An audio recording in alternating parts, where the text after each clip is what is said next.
Hi, I'm Miss Chris. Today I'll be showing you how to make a beach-themed candle out of crayons and other household items. The first step to make this candle is you're going to take any kind of milk carton, orange juice carton, and cut it so it is only 5 inches tall, and then rinse it out so you don't have any leftovers in there. And then you're going to fill it with sand. And you don't need to fill it all the way because you're going to partially empty it as well. But you do want to be able to have enough that you can get it level with the sides once you decide the shape of the candle you're making.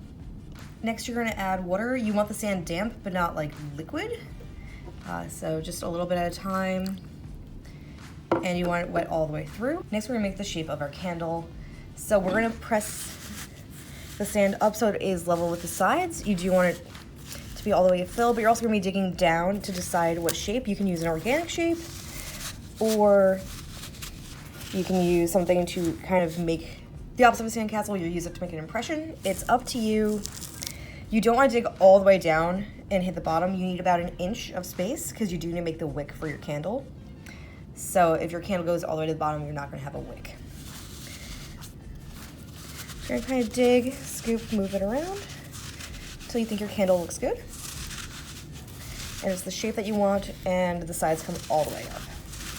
The size and shape of the hole that you dig is going to decide what shape your candle is when you make it, because the wax is going to fill in that hole. Make sure that when you're making the hole, it's not so huge and deep that you don't have enough crayons to fill it when you melt them down. But I like the shape of it, so now I'm going to do the next step where I take seashells and other small items, and I'm just going to push it into the sides, and you want to make sure that this stay. I'm going to do mine kind of along the bottom. For a candle, you also need to have a wick. I'm using a pre-made wick. You're just going to put it against the bottom, measure its height, should be 5 inches, the same as the container that you cut to size. And you're just going to trim it, and then you're going to take it, and you're going to slide it straight into the bottom. And if you're having trouble, you can just pop a little hole with a skewer or a pencil to get there in there, and then just refill in the hole. Once you have the wick reach the bottom, you're going to put a popsicle stick across the center, and then just tape it in place. And then you can also tape the popsicle stick in place as well. Next, you're going to fill a pot partially filled with water, and you're going to add your crayons to a jar and just pop it right in that pot. You're going to use it as a double boiler. So the crayons are going to be in these jars. It's going to keep them from melting into your pot directly. And you're going to heat the crayons this way, and they'll melt. And then once they're melted, you can pour them into the mold you've created. So I'm going to start with blue because I want to create a layered effect. So it's going to just be blue, and then I'll keep adding more once each layer solidifies. Once the crayons are fully melted, give the glass jars a few minutes to cool down. You don't want to touch them right away. They're super hot. It's also going to help with when you pour it, it cools down and it shrinks, so it creates a hole in the bottom of your candle. If you wait for it to lower the temperature of the melted wax, it'll prevent that as well.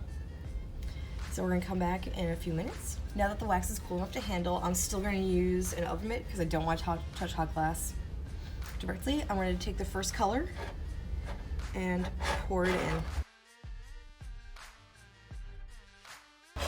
And we're gonna let this start to set before we pour in our next color, so we're gonna give it another few minutes.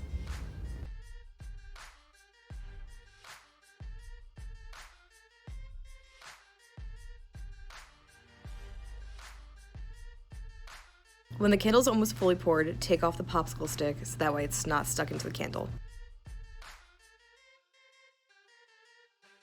I recommend doing this over newspaper or a garbage can.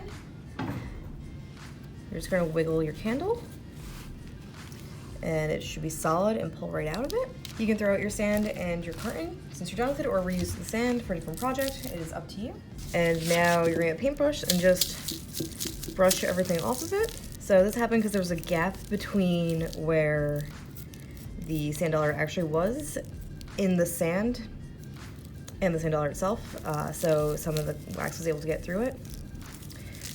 But it looks like, for the most part, everything looks like it should.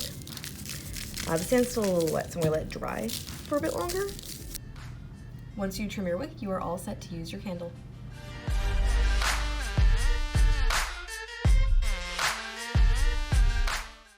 Support public libraries. Like, share, and subscribe for more great videos.